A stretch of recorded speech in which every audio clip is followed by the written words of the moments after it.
Hi, just wanted to clarify that this video was in no way created to be shared. It was created for a friend, which is the you'll hear referenced throughout.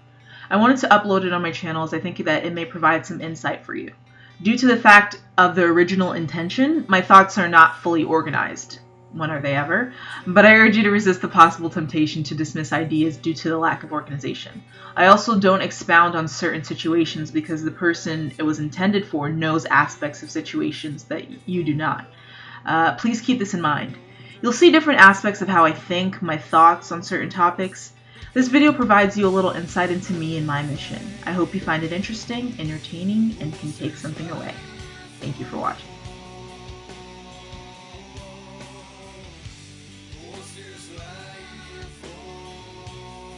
Oh my gosh, my mind is being blown. I just finally completed Meditations by Marcus. It's not a long book at all, but you know how philosophy is. It's like, it takes 3 times longer than it looks like it would take, you know?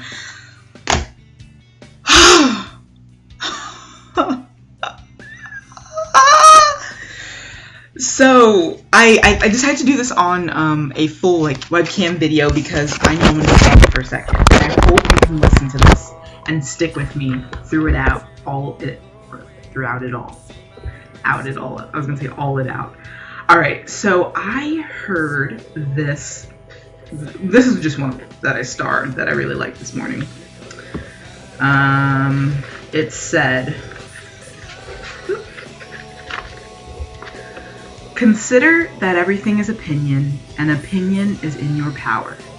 Take away then when you choose your opinion, and like a mariner who has rounded the headlamp, you will find calm, everything stable, and a waveless bay. Okay, so I really liked when I heard that. And it wasn't just that alone, it was just the connection of ideas. And I'm going to be talking about a couple different things in this video, but I hope you can see the connection behind all of it. So what I really liked about that is because I think it's the essence of why when people get into, maybe Eastern philosophy or meditation, I feel like that's the essence of what the freeingness that we experience when we meditate. Opinions. We realize the nature of opinions, and so therefore we realize nearly everything is an opinion, and we in and of ourselves are in control. Okay, you know this too, but please don't get caught up in what you do know and what you don't know. Please hear me out. I need to explain certain things in order to fit the whole thing together. So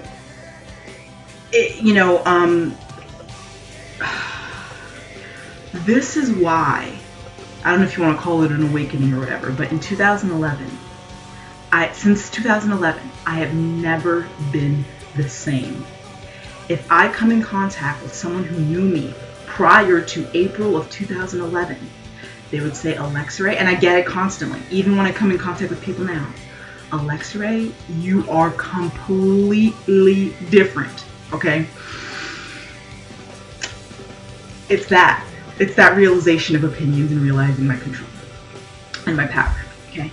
And one of the things that I've noticed, the more that I learn about the human mind and how we work, okay, is the more freedom and happiness, elation over nothing.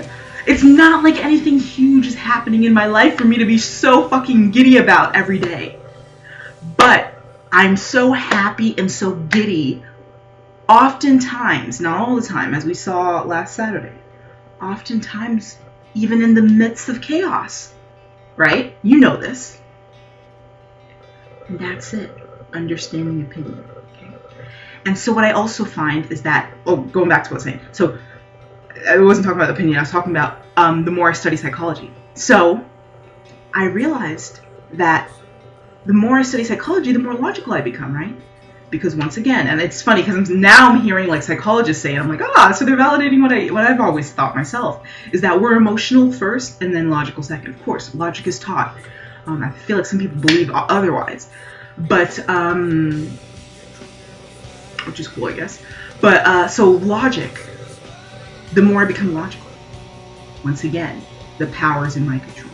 So when I see the order behind things, see the objective behind things, no longer can it activate my reptilian brain, which is our natural brain, our emotional brain, my reptilian brain, because I see the order to it. Therefore, no longer am I reactive, but I'm proactive, okay?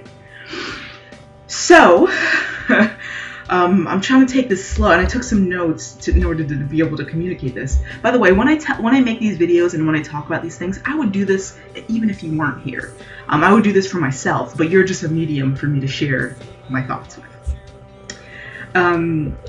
So, one of the examples I thought about. A guy walks into a room with a trench coat and this bulge in his pocket that looks like it could be a gun, right? Me and Johnny, okay? If I know the guy in the trench coat, oh yeah, that's Matt, he always looks like that, he always has, oh, that in his pocket, it's a water bottle, and he always wears a water bottle in his right pocket. I know the order behind it. Therefore, if Matt walks into our room, I'm not going to be concerned. I know the order. My reptilian brain isn't going to go off. Panic, panic, trench coat, that means shooting, right? But this other person who doesn't know, they may start to panic and their reptilian brain is going off, and their reticular activating systems everywhere, and they start to freak out and get anxious because trench coat, shooting is usually what it's associated with. I don't know. They don't know the order. They don't know that that's just Matt and he always looks like that. They don't know, so they freak out. Okay. So when I was younger, I used to think that if you know the order of things, or if you know, like, if you allow yourself to see the order of things, that it may become limiting, because then you know your nature, and so you may become helpless. Like, if you know your nature, then you may just become helpless. That's what I used to think. And what I'm finding is, just based on noticing reality, my reality, the more that I learn about the mind and notice the order of things, is the more freedom that I have. And it's so crazy. So just in that example, knowing the order takes away the power. Something that you know about me is that I bring things up. I don't just shut my mouth, or, if I'm wondering something or if something's coming up for me, I say it. And that sometimes can be like alarming, because someone knows what's going on, or someone's being honest, and that's unfamiliar. We're supposed to save face, and so sometimes people get like a red flag, and they may be afraid when I do that. And I know there's aspects that I could probably cultivate in that too, but going back to my point is they freak out, but what they don't realize is it's not my saying, shame on you, I think you're doing this, or something like that, or shame on you, I'm feeling this because of something. No, what it's just saying is just playful, like, this is just reality. It's not making it a secret anymore. It's not making it darkness. It's not building a shadow around it. It's just bringing it out in the light. Everyone's, it's everyone's game. It's just a play, right? And it's like I empathize with people more. I don't know if I told you, it was you I told this, or someone else I was talking to, but I mentioned that I'm finding it just inadvertently, it's so much more harder for me to take anything personally, And there's plenty of things, in the past weeks that I could have took personally. But it's becoming harder and harder for me to take things personally, because I know. And there was another quote in here. I forgot. Oh man, where was that one? It was. I forgot where it was. Man, I wish I could find it. But he was basically saying that.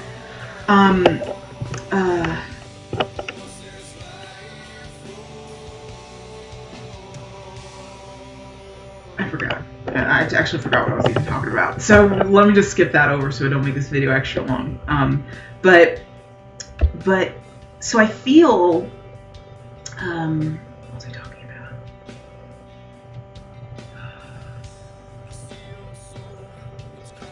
Shit, I forgot. Okay, let me just go to my notes then. Yeah, and so one of my notes here is, the more I study persuasion, and I'm seeing these little connections, and I'm hearing these psychologists and other doctors talk about it, and I'm seeing the order behind things. And these are tactics and knowledge that has stood the test of time. And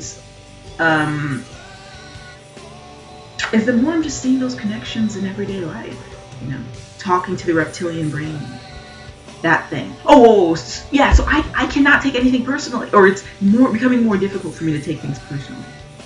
And then I bring up something, and we should, the normal pattern of things, I think the conventional pattern of things is get alarmed. Someone's pointing something out. But really, what I am is just empathizing.